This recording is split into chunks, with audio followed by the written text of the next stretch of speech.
Oh, yes! City is still alive here. Balotelli, Aguero! Special beyond special. Best player in the Premier League. Captain Marvel. Drogba! Rudy! Oh, wonderful! That is one Derby diamond. Ladies and gentlemen, it's match day.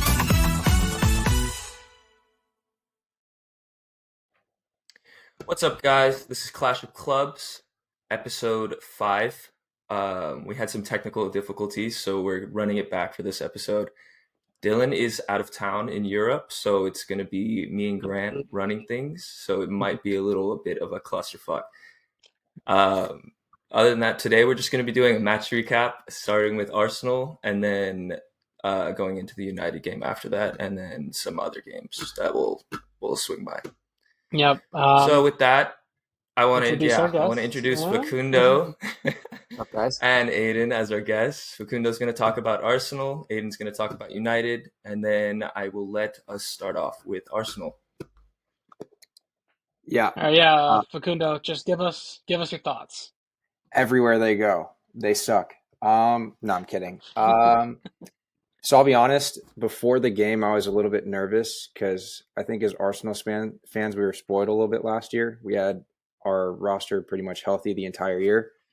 So this year, coming off the international break with some injuries and then obviously the Declan suspension, I was a little bit concerned because Spurs have been playing pretty well. But once the game kind of settled down after 10, 15 minutes, I felt pretty calm. I thought we were really solid defensively. White was kind of like the weakest link on the back line, but even then, I don't think he was challenged too much with Son on that side. I thought Timber, Saliba, Gabriel had monster performances. And then we did what we needed to do to get a win. 4-2-4 setup, just kind of played on the counter and soaked in some of that pressure, even though Spurs didn't really create much after, well, they did a little bit, but not really like clear-cut chances like they did in the first 15 minutes. Overall, rivalry win, so I'll take it. And ready for Champions League midweek and then City on the weekend. But overall, good performance from us. Yeah, and I think it's equally as damaging for Tottenham. They haven't beat you the past 2 years. It's like, okay, they're even worse. They're weak. They're compromised. Their whole midfield's taken out. What are they going to do? And they just walk in there, score off a corner, and you do nothing about it. I think it's just as damning for them. Like you said, they just weren't a threat. And that's their whole brand with this manager, is we're a threat to go forward. It's nonstop. And it didn't seem like much of a threat when the wingers get the ball out wide, Son at this stage, and then Brennan Johnson just not taking their guys on. They just couldn't do anything with the chances or even opportunities. I wouldn't even call them chances. And I know I sent you the stat, Mila. 44 points in their last 32 games. That's not good, right? like we was it the Jackson hat trick? Was that the turning point? Like what happened after those 10 games? Like, I don't know if they can get that back. Just wonder you guys maybe think about that. I don't know about future right now with them. I think they got to take it game by game, but I do think a big talking point, two of them at least, were for me was like what you were saying, Facundo. Ben White wasn't really involved. It looked like a lot of the time Saka was dropping like really deep, and whenever Son had the ball on the wing, it was Saka that was the primary defender on him. So it didn't really end up with seeing like White exposed that much. And then the other thing with Tottenham, I think Brennan Johnson was really bad. Like, what, Grant? No, I agree. No. I don't know. It just looked like every time he needed to shoot, he did something that like either a wrong dribble or wrong pass. And then every time he needed to make the pass, he did some shite shot, like right at the goalkeeper or just wide. Like, I think he could have been more involved and actually made it a game for neutrals to watch. It would have been a little more interesting, but it kind of played into Arsenal's game plan of a defensive setup, and that kind of made the game a little bit of a snooze fest for anyone not dedicated to the teams. Yeah, and I'm not trying to shit on Ange, obviously, but I think Mikel kind of set up the lineup essentially So Ben White, like you were saying, not really out wide in the 1v1s where he can potentially get beaten. It was more so C.O.C, who has a little bit of athleticism. Grant, please don't make the left back joke. But essentially, like that makes right back. But like Mikel sets up his team so that everyone on the team can be successful, where it feels like Ange, and it's going to happen. You're going to try and fit your best players into the squad. But when you have Son and Brennan Johnson playing out wide and they're not going to hold the width, then you're kind of just putting yourself in a position where you're not going to succeed, because those are the guys. It should be like almost like Liverpool when Bobby was there. And you had Mane and Salah running in because they're more inside forwards. That to me is what Brennan Johnson and Son are. So if you're going to play that way, you can't really play with Solanke up top, who, in my opinion, did nothing because Saliba is just a monster. But I don't know. It's hard to judge Tottenham because like you can't really think about the future. And in reality, every time I watch them play and you see the substitutes come in, they really don't have a lot of quality. And I think Ange is getting the most he can out of the players that he has, but they just need more quality if they really do want to improve in these like bigger games.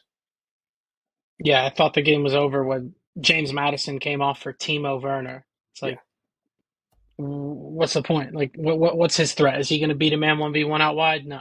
And even like Sarr for Bentancur, like it makes no sense, especially if your 6 is going to be like that ball playing midfielder where they get you going and move you from front to back. It just felt like they were going side to side the entire game. Yeah. I agree. Aiden, did you watch the game? I was in and out of sleep, honestly, but I thought from what I watched, it was. I mean, that game was only ever going to go one way for me. I mean, Tottenham is just, they're not there yet to be. I mean, I think they tied them twice last year, but yeah, they're just not ready yet to beat Arsenal. I think Arsenal was always going to beat them. Mm-hmm. Yeah, and even with Tottenham, like, yeah, again, Madison being in a pivot and just being restricted to those areas, not being really able to do what he does and really impose his will on a game. And we talked about the quality. Like, they spent money, but only one of those guys is a week in, week out starter. And the Kulusevski experiment, I don't know how much longer he's going to be there. I mean, they played him in the midfield. He looked. I think he looked pretty good yesterday. I just think yesterday. I don't know. All in all, I'm going to throw him into that conversation of, is he good enough to be out wide for you week in and week out? Not for me.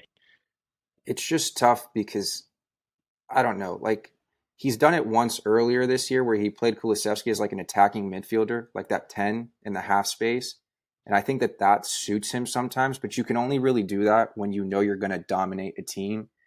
And like, you can't really expect to dominate Arsenal. You might dominate the ball, but like, it's not enough just having Kulusevski like out wide or in that half space to like kind of pose any sort of threat. But if you're playing like an Ipswich where they're going to be defending for most of the game, like it makes sense just to have like that extra attacking player in that half space where you can kind of create more chances and then hopefully it leads to goals. But against Arsenal, it's kind of tough. I don't know. The back line's so good right now that it almost feels like even last year, we rarely give up chances, let alone goals. So, yeah, and I think we all love bashing Arsenal, but you have to give credit where credit's due. Given the circumstances, given what players are available, this was the best outcome and path to victory, and they got it done. So I think that says a lot. These were games that they weren't getting over the line the past 2 years. If they want to be serious, they know we can't drop any points. You cannot drop points. So I think it's a really important win for them. And I know when I ranked Gabriel 10th, Saliba 5th on my list, obviously got a lot of shit for that. But to an extent, my point was proved. And what I mean by that is they're just such a good defensive unit. Just as a whole, they all do their jobs so well, even including the wingers, including the forwards that press. It's a defensive unit. You don't just say, oh, the center back pairing, oh, they're great, and the goalie, oh, it's the unit as a whole. Your placement on the rankings was wrong, but your reasoning for the placement is okay. Justified. But to your point, it's like literally instilled in them from the minute they get there. Like the 16-year-old came on, and at the end of the game, like they're taking a shot from 30 yards out, and he's sliding in front of the ball to block a shot. Like there is just this thing in all of their brains. It's programmed by Mikel, like win every single one of your duels. And like even when you go back to like the Amazon year where they have like the all or nothing series, like they talk about it all the time. Like if you lose a duel, it could potentially lead to a goal. And like I know Mikel gets shit for being like, oh, he has 6 center backs and he just plays this pragmatic kind of style. But at the end of the day, like specifically even in the Champions League, like if you're not conceding chances and you're not conceding goals, like that's a really good foundation to have to win games. And like people will shit on it, but honestly, like I love the fact that they care about both sides of the ball. They want to be pretty when they attack, but they also do not care about how they win games. They just find a way to win games when they need to now. And I mean, look at the Champions League winner last year. That's how they won it. mm-hmm. They set up well defensively, and even our coach was talking about that. I don't want to get into our game right now, but they asked him like, what did he think of the game, and he mentioned the duels. Said we won our duels, we won 50-50s, and yeah, it's very important stuff. It's kind of like a talking point, but It even like helps. the first game, Liverpool, Kwanzaa, like he got subbed off because he wasn't winning in the duels. They bring on Konate, kind of turns the half around against Ipswich. So to your point, yeah. What were you gonna say, Aiden? Yeah, I was gonna say with Arsenal, it helps them a lot now that they have a better left back rotation. Zinchenko was super questionable last year. Don't think we're gonna see much of him this year. Now that they brought Calafiori, he hasn't even been playing that. Like we haven't really seen Calafiori yet. Him and Timber as a rotation, I think, will help them immensely because that left back spot was definitely their weakest link last year. Mm-hmm.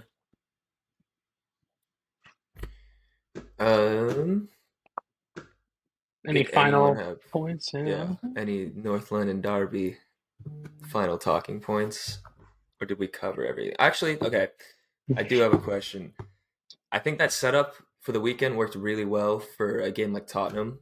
I think if you guys try to do that going into this weekend against City, your midfield is going to get exposed. And it's just going to be like your defense, obviously, you guys are really good. I played defense like I've seen it when you defend the entire game. Like it just takes like that to like lose patience or concentration. So it takes I feel a quarter of a chance with Holland. Mm-hmm. Yeah. And right now it's going to be tough to play so defensively against us. I think you guys are going to need to balance it out a little bit and try to go for it a little more. And I know we were talking about that a little before the recording. Yeah. I mean, to your point, I think in my opinion, I don't think the lineup changes too much other than Jorginho comes out and Declan goes back in. And I think that his athleticism can kind of cover ground for Partey when he's just kind of like in no man's land, and you can tell he's kind of losing his legs. I don't think he's playing as bad as people say. I mean, off the field stuff, I don't want him on the team, but I think like he had one moment where the ball came into the box and he just kind of put his foot out, it hit the bottom of his studs, and was like right there for someone to hit, and then Gabriel clears it. But yeah, I mean, to your point, I think with Ode being out and him being really the person to me that kind of controls our pace of play and gets the ball from back to front.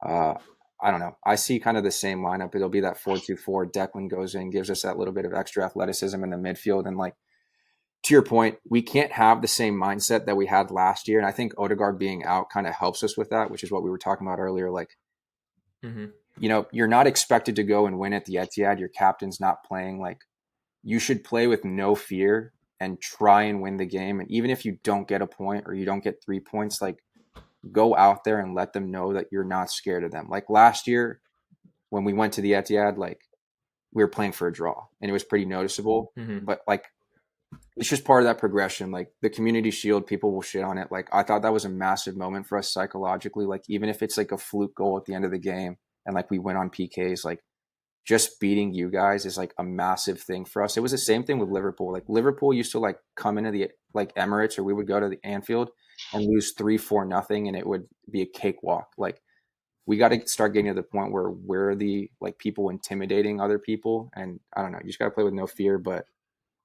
I have my doubts about the formation, but I think with what we have, it works the best because this team can counterattack and be clinical, but we'll see. You know who loves a goal against City? Number 30. I really thought you were going to say another number, but yeah. One less. I don't know what he likes. Okay, let's move on to United. Aiden, I don't know if the rest of us watched much of that game at all, so this is a lot on you. Okay, yeah. I'm overall by the end of the game I was happy. In the beginning of the game, we were getting dominated. Like Southampton had like in the first 10 minutes they had like 70% possession.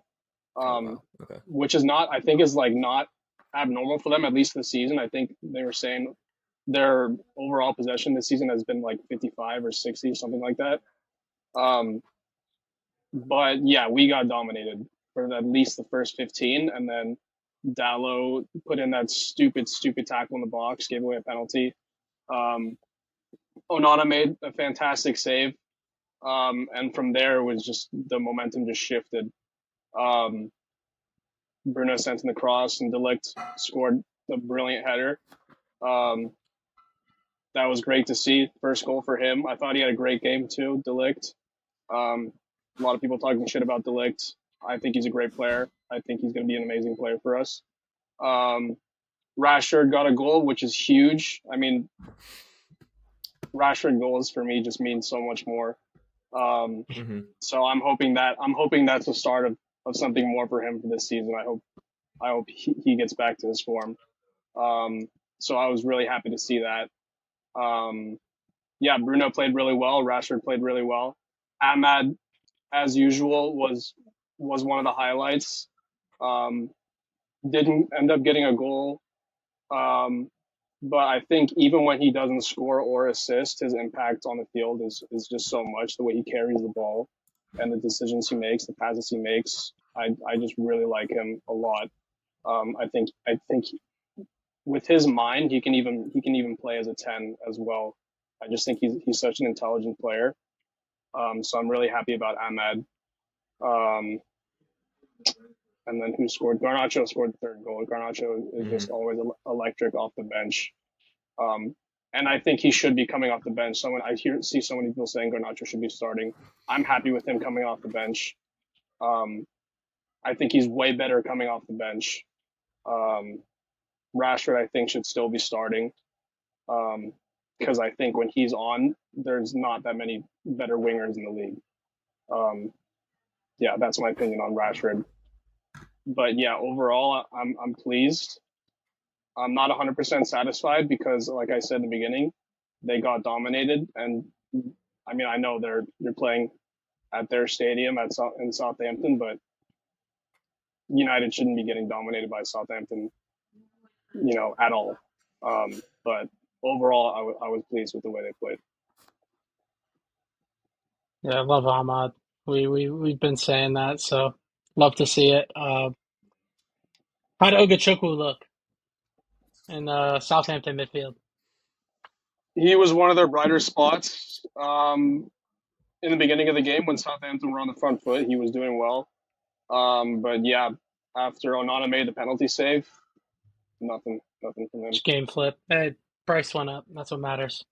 Um, yeah, I agree with most of your sentiment. Garnacho, like a player that young, I think we're seeing it a lot now, just in general.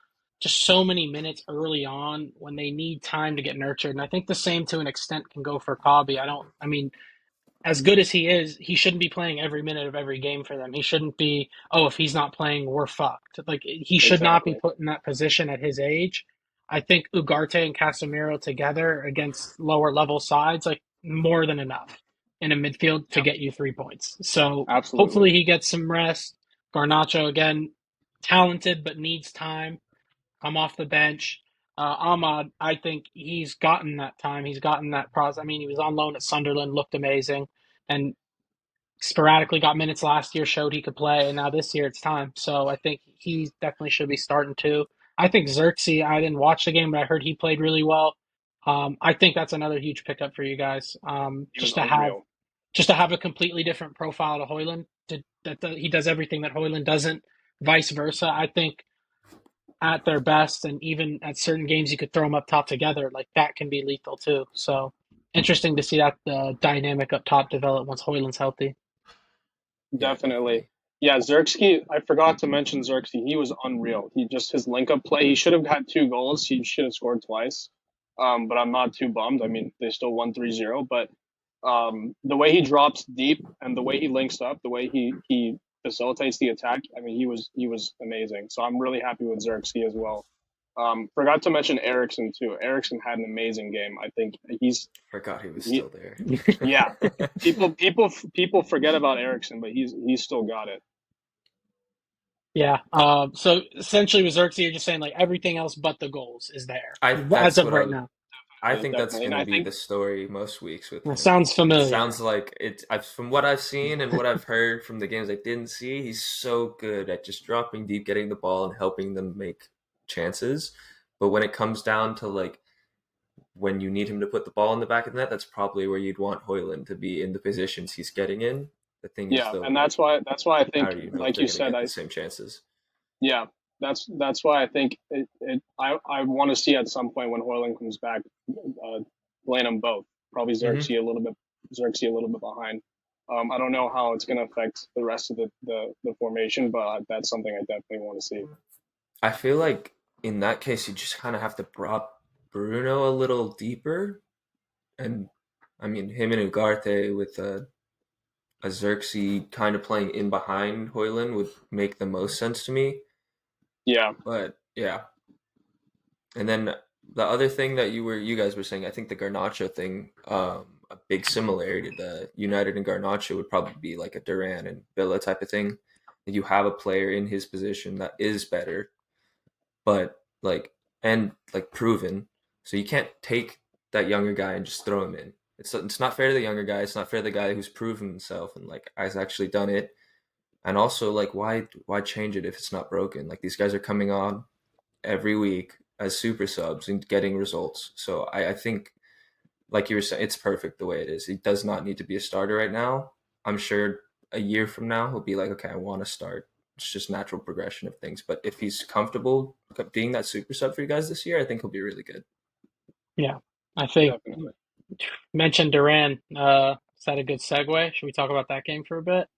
I think Duran, bro. A little bit. I think I try not to talk about Everton too much. It's bad. I mean, he's inevitable when he comes off the bench. He started 3 games for them, and again, kind of just conclude your guys' point and developing and nurturing the youth.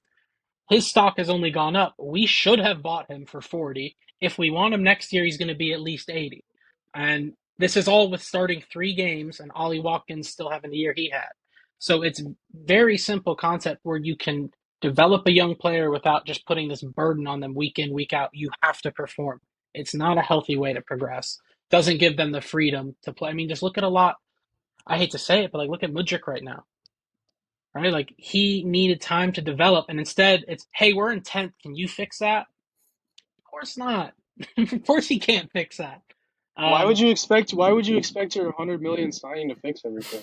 62 plus add-ons. Let's talk about 100 million signings on the wing, yeah. Let's stay on topic for the game. Villa. Yeah. I mean, I think we got to talk about Everton though a little bit, even though I don't want to. But they looked really, really good at the beginning of the game, and as they do, it went out the window as the game progressed. Did anyone think that Villa weren't going to win that game after they went down 2-0? We should have bet on it. That's what we should have done. Yeah. I don't. Yeah, Everton are. I wouldn't say they weren't. Yeah, Everton. Go ahead, Aydin. Go ahead. Yeah, they look decent. I mean, I think once Villa scored the first goal, like everyone knew what was going to happen. Yeah, I mean, it's hard because I look at Everton last year and the way that they played last year. I was like, okay, they have some momentum going into this year. I don't know why they're leaking goals. That's kind of my biggest concern. Like they're finally starting to score some goals, which is good for them. But the giving up 3 goals, I mean, you're up 2-0 in the last 2 games and you're giving up 3 goals and losing these games. Like if you're going to get hit with a points deduction, like you should be getting something out of these games and they're not. And I don't really know. I still am pretty confident they'll be okay because with some of the newly promoted teams and then Wolves, like I think they're better than some of those bottom 3-4 teams, but we'll see what happens. I think they're getting like relegated. It looks like they're preparing for relegation. If you just look up the makeup of their squad, like there's really no effort to progress, to get better. I think the only recent one that I can think of is James Garner from United, and Who's that? Probably not going to hear from him. Like left winger, they're number 10. Oh yeah, where'd they get him from? Is that like? I don't want to butcher his name. Ndai? I was going to say, but Ndai, yeah. He's been kind of like a spark for them. Just something new, like can carry the ball, can create on his own. It's something different than what they've had in the past, but I don't know. You could be right about everything. Yeah, he was at Sheffield, and then last year he was at Marseille. In 46 games, he had 4 goals. So he's ready for Everton. I think they yearn for the championship. Yeah. In a brand new stadium. Fun fact, though, I saw a little link for someone to buy them earlier today, and Jay-Z. Oh, I did. I saw that. Yeah. Yeah, I think that'd be cool. But Him and Ryan Reynolds going at it. That'd be sick. But to your point, Mila, it does feel like they're just trying to stay alive as opposed to progressing like slowly. But it might be hard with the way their wage structure and everything was in the past. So I don't know. It took us with the Cronkies like a decade to be able to not be financially like stupid all the time. So they're digging themselves a hole though. They could have got a lot more money for Branthwaite than they are going to get for him. Mm-hmm. I think he kind of raised his stock a lot more than he actually is worth last year. And like you were saying, like they're leaking goals this year. I think that's because their defense was a lot better than it should have been. Michael Keane is starting right now. Yeah, that's crazy.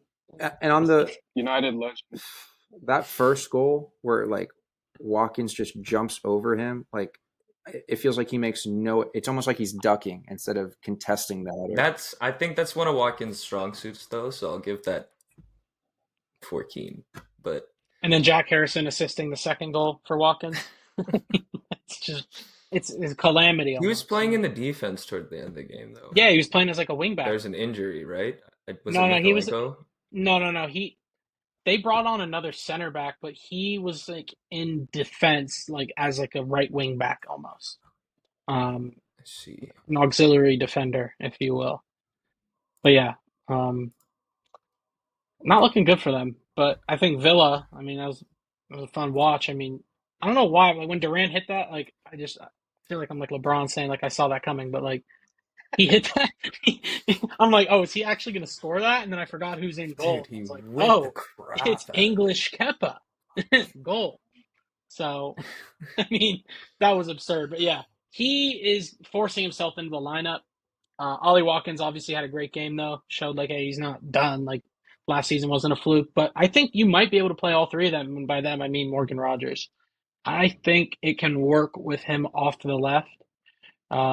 With Digne just kind of ends up in possession, pushing up, holding the width. I think Morgan Rogers can kind of just tuck into the half space. So, I mean, yeah, they have that 4-4-2, whatever you want to call it. But I think all 3 of them playing can work. I really like Villa. I could definitely see it. I have my opinions of Emery, but they're almost like a breath of fresh air where they're not playing this like super structured style. And like Rogers is just such an appealing player. Like if he ever learns to shoot the ball and like hit it effectively, that is one scary player because as he's carrying the ball, no one's knocking him off the ball. It's just if he can kind of improve his finishing, like that team has some very scary potential to compete within the top 3, top 4 like they are now. You think they'll get top 4?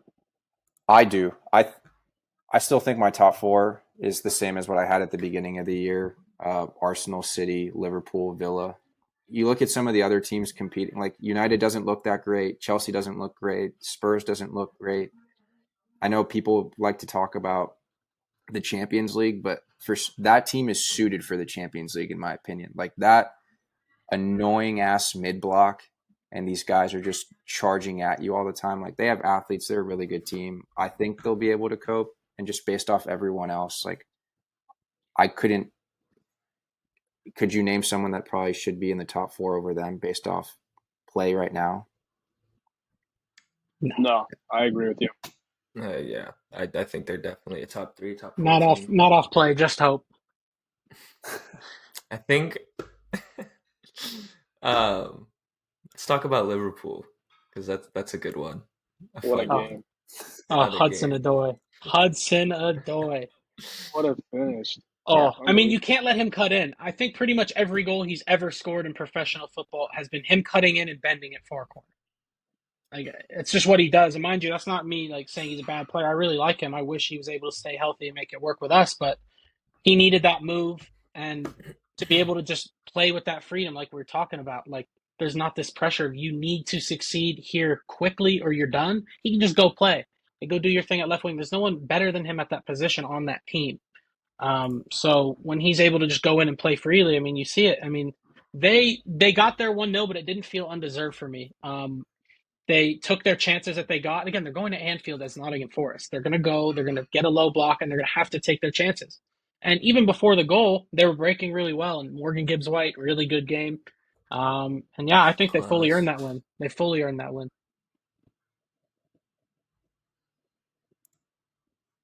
I didn't. I saw the No, goal. I so go. Oh, it was yeah. kind Did of either of you guys watch it? Forrest. I watched it. Forrest Okay. absolutely deserved the win. yeah. They like Grant said. I mean, they're always going to play that way if you go to Anfield and you're Nottingham Forest. Like you have to play with the low block. Um, but yeah, Liverpool didn't create that much. They held them pretty well. And then yeah, you only need one moment of brilliance, and Hudson Odoi provided it. Yeah, they saw the powder blue jerseys and they thought it was City, bro. That's my theory. That's what happened there. And I was pretty high on Liverpool too, but obviously it's a wake up call, and they have time to get on the right track. Obviously, we're 4 games in, but um, there goes your start, right? You go into the international break, haven't conceded a goal, and then you lose at home to Forest. So where are we now? So I know we talked about rebounds with Tottenham and Chelsea early in the year. This is interesting. I'm interested to see. They got a tough game midweek too. I think they'll be okay. Like Yeah, I actually like this sounds crazy because they were ridiculous under Klopp, but towards the end of Klopp, I felt like they were just a little too chaotic for me. And like I know everybody likes to throw in the word control when it comes to like Liverpool now, but like I do think that they're a little bit more structured in their defense and like I don't know. This happens every year with some of the good teams. Like this happened last year with us and West Ham, where like you can completely dominate someone and then lose a game. Like I don't think Liverpool were all that great, but I don't know. It's just I don't want to overreact. Kind of 4 or 5 games into the year, into the season. Like I think they'll be okay. To me, they're really scary because they just kind of like they bait you into pressing them, and then they play through you so quickly, and then boom, Mo's just like you see it every time. Mo's just running from the halfway line by himself, like 1v1 with the keeper. So I really like Liverpool. I was kind of shocked that they lost, but it happens sometimes in the league. Horrible game from Salah as well. Yeah, that's that might have been for me. That might have been the worst, most solid performance I've seen. He was just giving balls away left and right almost every time he got the ball.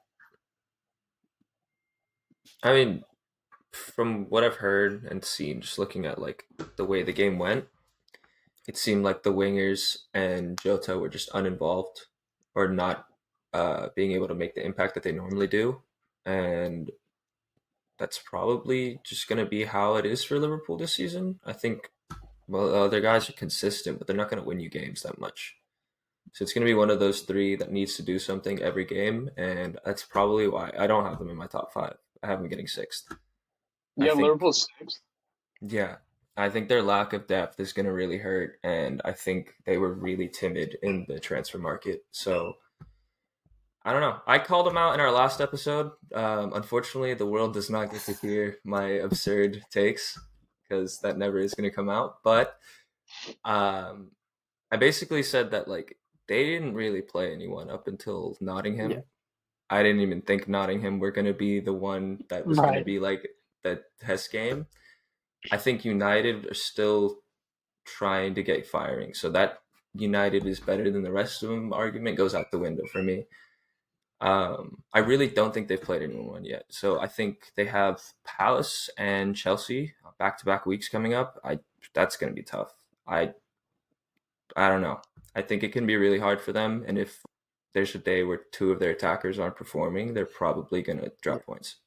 I think you're spot on there. They need like Diaz to score goals, which last year he didn't. And at the beginning of this season, he was starting to score goals. And I think that gave him some optimism. Like, Mo can't just be your only goal scorer. You're going to need other people to help out. And like Diaz, I think, is a great player, but sometimes he just needs to be able to put the ball in the net. If they can get goals out of Diaz, I think they'll be okay. Jota, I think, will get his goals, but I agree. I think unless some of the midfielders start scoring, like you're just really going to have to rely on your front three to score goals. And if Mo's not playing well, like he wasn't in this game, it'll be tough. But I think they'll be okay. Mm-hmm. I think the big thing with them too is that like you can't even go to the bench. You got a big money guy on the bench that's supposed to be able to put the ball in the back of the net, and he can't. My God, I love Darwin. Yeah. I love Darwin. I don't have a problem with him. I think there is something there, and he could be a very good player. But if you're going to be a striker, I need you to do the striking. Yeah, but I think the reason for him not being in the squad almost seems like his link-up play is not good enough. But I don't know. Maybe it's because I watch a lot of Darwin and I watch him for Uruguay. Like his link-up play to me is just very underrated. It's just the finishing sometimes where that's the most frustrating part. But it is kind of shocking. I mean, he got 30 minutes in this game, so like it's more than he's gotten in the past. But I don't know. Like I would like to see some rotation and him getting some more minutes to see if he can kind of find his form. Because if he does, that guy is terrifying. Mm-hmm. I think it's going to be hard though. I think we talked about it recently that Jota's so experienced in this league, and he's still really young. So as he stays fit, it's hard to argue Darwin should play over him when there's not really anything to back that up right now. one day. Anything? Does anyone have anything else? Nah, fuck him. Perfect. What is the next one? You want to talk about City or Chelsea? Go to Chelsea. Wonderful. Yeah, Facundo, we watched that game together. Was not an impressive performance by any stretch of the imagination. But I think this is like the first time I can remember in a long time where we were not the better team and we got 3 points. Most of the time, it felt like one of our games last year. Oh, they're going to score. Like I saw it coming. I was genuinely shocked when the final whistle blew and we won. Anthony Taylor needs to be he shouldn't be a referee. Like 15 yellow cards in a game. That game was not worthy of 15 yellows. He's a disgrace. Not just on that performance, just as a whole. I just need to get that out there. That man's a disgrace. But yeah, I think the subs were great from the coach, and I think from what I've seen early, he is not ashamed of realizing when he's wrong or something needs to be changed. He's proactive as a subs when it comes to the subs, and that's something I can appreciate. I think Sancho coming on, he looked fantastic. He wasn't isolated. He had Cucurella making those runs. Cucurella was actually in that half space next to the winger, and fuck me, it worked. He was able to link up. I think Sancho is probably our man of the match next to Robert Sanchez, who I've been also very critical of. He needs to earn the trust, but I think he had a flawless performance. He was fantastic, obviously saving the penalty. Similar to United, if it weren't for that, I think that game goes in a completely different direction. But the subs are great. Palmer, not much for me. I think DeSassi was probably one of our bigger talking points that game. He just looked awful. He's not a right back. Even if he's tucking in as a center back, he cannot defend in those wide areas. There was one time it went past him and he looked back like as if Fofana was supposed to be there. And he just watched the guy just run in behind. I think in a certain setup, against City last year away, he was amazing. That's the type of center back he is. Like if he was on Newcastle, I think he'd be great over there. But the way this coach wants to play, I just don't think that's going to last too long. Tosin came on and just took the sting out of the game, was able to find a pass, didn't look shaky on the ball, and a fucking center back coming on in a 0-0 game helped our attack immensely. You're welcome. Yeah. Can I ask you a question now? Yeah. You're talking about the manager being proactive, right? Yes. What has led him to believe within the last, just going back to last season and then this year, that DeSassi should even be starting in that position? I could have told you before the game. It's an injury crisis. I think it's a valid I question. think that the thought of putting like a 6'4", 6'5" Adebayo at right back just You You seems move wouldn't. You Fofana would out have put there. That's what Fofana they out did. there. They you bumped would have Fofana. put Fofana, Yeah. but then you have that gap in the middle. I I think think you need they want Fofana in the middle, like I every think game, all I game. think they're trying to build a rapport with Colwill and Fofana. I think that's the center back pairing with the highest upside in our squad. But I agree. I think, to be perfectly honest, I think Chalobah would have been perfect for that game as that right back in Is he possession. He's a center exiled back. though? Yeah, he's at Palace. So Oh, I forgot again, about it that. came down to pure profit. We paid 40-45 for Disasi, so he's in the team.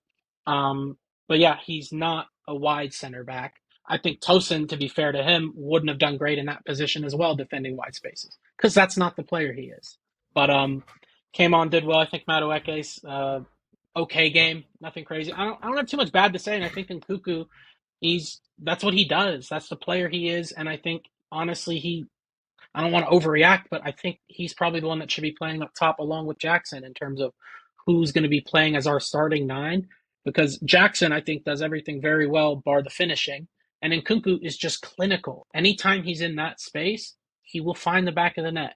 That's his strong suit. That's his game. So I think it was another good sub. And just to be able to scumbag 3 points away is huge. Um, Caicedo, monstrous again, but we don't talk about it too much. I think Vega was positive again. 12 million, that's good value signing. We'll probably flip him in 3 years, but yeah, I'm just excited to get the points. We haven't had points the past 2 years. I think we were awful last year and scumbagged 6th. We should have finished 10th. So to just get the points regardless of the performance, I think it's huge. I'd much rather just take the points. So, any other thoughts on No, overall? and you get So three do you, I'm done with points. this. Done with it. so you Done still with it. think it's a question of whether or not it should be Nkunku or Jackson up top? No. I think with the amount of games we're going to be playing, it's both. That's how I think it's going to end up being. And another thing the coach has said is just having players who are versatile, who can play multiple positions. I think there's just minutes popping up everywhere. I think most attackers aren't going to get full 90s, bar Palmer, because they're just, oh, this game can use a Neto off the bench. This one, we're going to throw Sancho in there. Oh, here goes Felix. I think it's just a mix and match there. And I think our solidity needs to come from the back. So kind of touching back on that, I think Colwell, Fofana need to get that rapport. Whatever the fuck our best midfield ends up being needs to get that rapport. Because look at the way Arsenal can switch. Say, you know what? We're going to be strong, we're going to be compact, and we're going to win a game. We can't do that if we tried. There's just nothing there. There's no continuity. So I think building that from the back and then just having talent up front, I think that's the formula in a broad sense. And then Mila, on your Enzo point, fuck you. um, but I do think, again, it's a valid argument to bring up. And when the coach mentioned it in the press conference, the way he frames it is we want a guy who can play as an attacking midfielder with the ball, defensive midfielder without the ball. I don't think he can do either, to be honest with you. But I also think he's a very young and very talented player who, in theory, could pick up those traits. But do we want a $100 million project? No. He's, as of right now, that guy's a deep lying midfielder. So I don't know, man. I mean, he threw the armband on him, so he clearly thinks something of him. So He's a great in I'm theory player. interested to see how the whole Enzo situation goes. And Lavia, Gusto are back in training. We'll be all right. Great. What? Great. What? I said something? I think Aiden was saying something. Oh no, I was saying Enzo is a great in theory player. Pogba on his day. He just doesn't. No. He doesn't suit either of the formations you could play. So, like, to me, you could get a lot out of this lineup if you could play a 4-3-3. I just don't think you can trust Caicedo as a sole six. He's a great player and a pivot. As a six, there's the potential for him to get beat. And we've had this conversation all the time, which is why I think he's opted for this pivot. Because I start thinking about it and I go, you want to find a way to get Palmer, Madueke, and Neto in this team, but they're all great individual players. They just all play in a similar position, so it's hard to get them into the team. I still don't know how I feel about Chelsea. Like, Grant, and you know this, I don't want to say more optimistic than like more rival fans about what Chelsea like could look like and all of this stuff. Colwell's been massive for you. That guy's been so good this year. Monstrous. So he's not playing fucking left back. I almost want to ask the question, like, how comfortable would you be, like, experimenting?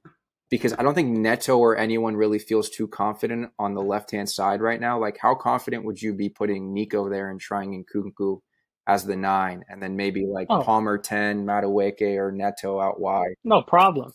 Yeah, no problem. I think I'm totally fine with experimenting. Pause. I especially think I think the Conference League is another good platform for that. We're playing a team named Noah. Like, I think we'd be fine to try it out, right? And I think it doesn't do anything for you. I agree, but I think just seeing it. But again, I think Maresca said he's a 9 in his head. He's going to keep Nico up top, and I think he didn't even come up as a 9. He came up as a 10. He said, kind of playing in those areas, and then more of a false 9. Like, it makes sense that you see the way he plays, but I think he's 22 years old, 23 years old. Like, he can absolutely develop into a proper number 9. But I think Nkunku, that might be his best position, either there or right behind the striker. But in this setup, I think to be able to interchange with guys like Sancho, like Palmer, to be able to just find the right spaces, I think he can more than suffice as a 9 and Nkunku. So I'm just excited to see this flexibility. I think Lavia coming back, please be fit. Gusto's back, so I don't have to worry about the Sassy at right back. Yeah. If they're serious, they should finish top 4. But that's an if. I still don't know how I feel about your coach, which is crazy to say, but I just got a shiny head. That's all I need. Yeah. It's early, and granted, you see some like differences within the structure, and within certain games, you can see a different style of play. But I just still think it's not good enough, and I don't. It cannot be worse than what we had. There's no way it can be worse. The guy was bringing on Gilchrist and Cassidy down 1.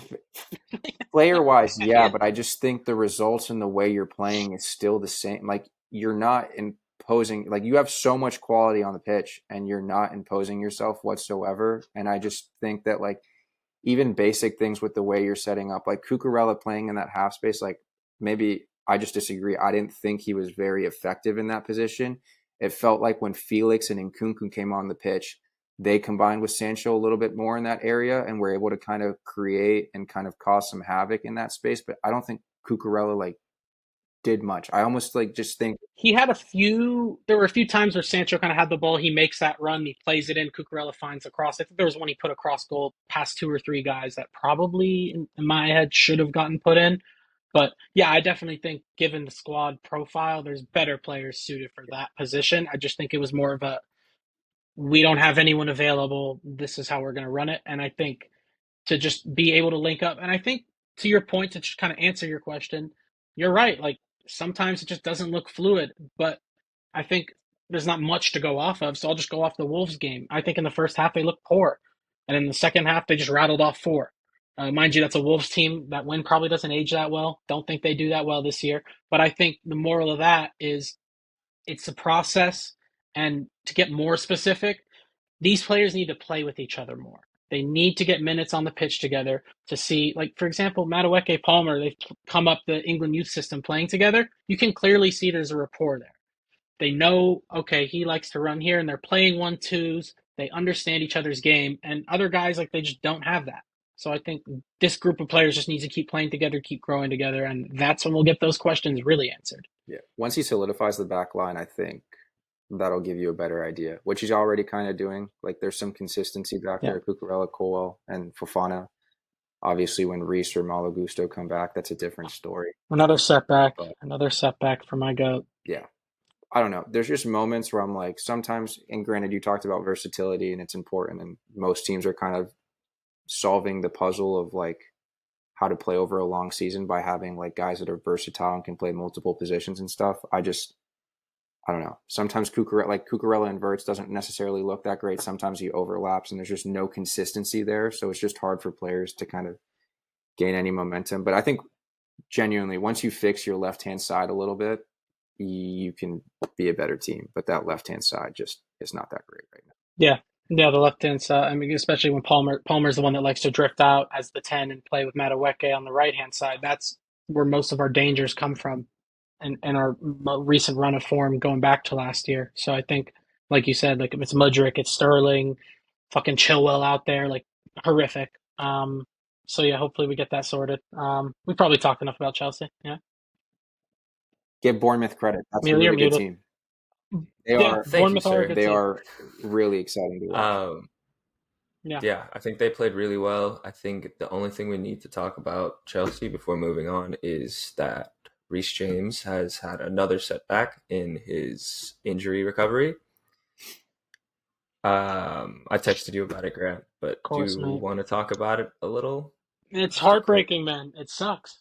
I mean, it's been the same thing 2 years running now, where he plays a quarter of the season and looks fantastic in most of those games, and then it's out for 3 months. It's just the same story. I mean, I genuinely don't have much to say about it. Like Gusto came in, and thank God he did. I mean, he's amazing for what we paid for his age.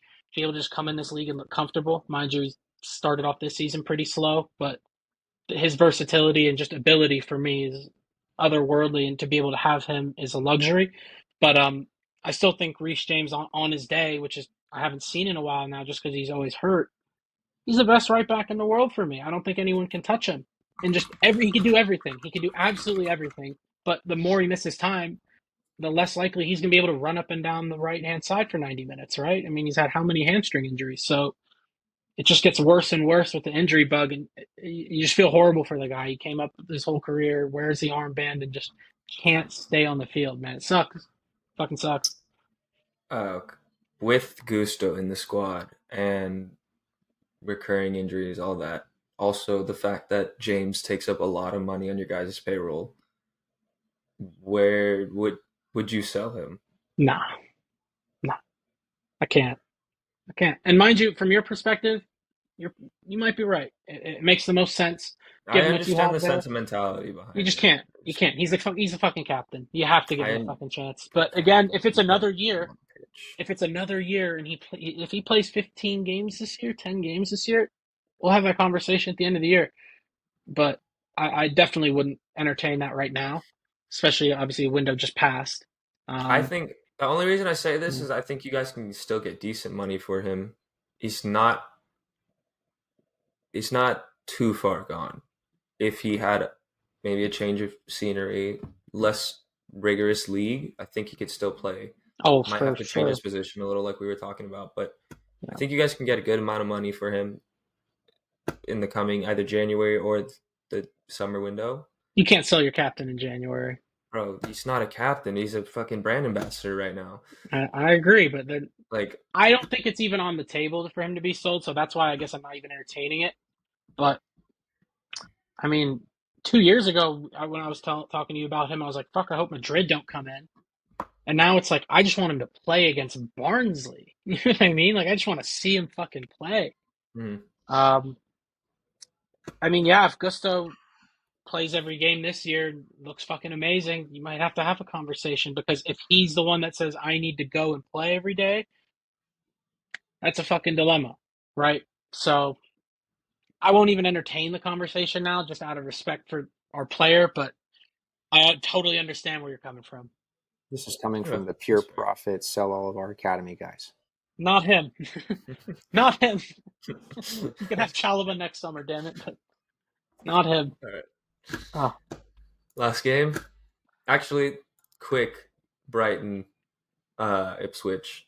Matoma didn't fucking score. He's on my fantasy team. I think that's really all I had to say is that Matoma should have put that game away a couple He's so times. good, man. He's But so I do good. think the Ipswich defense needs a little love. They're really good all Amari Hutchinson. Yeah. couple games.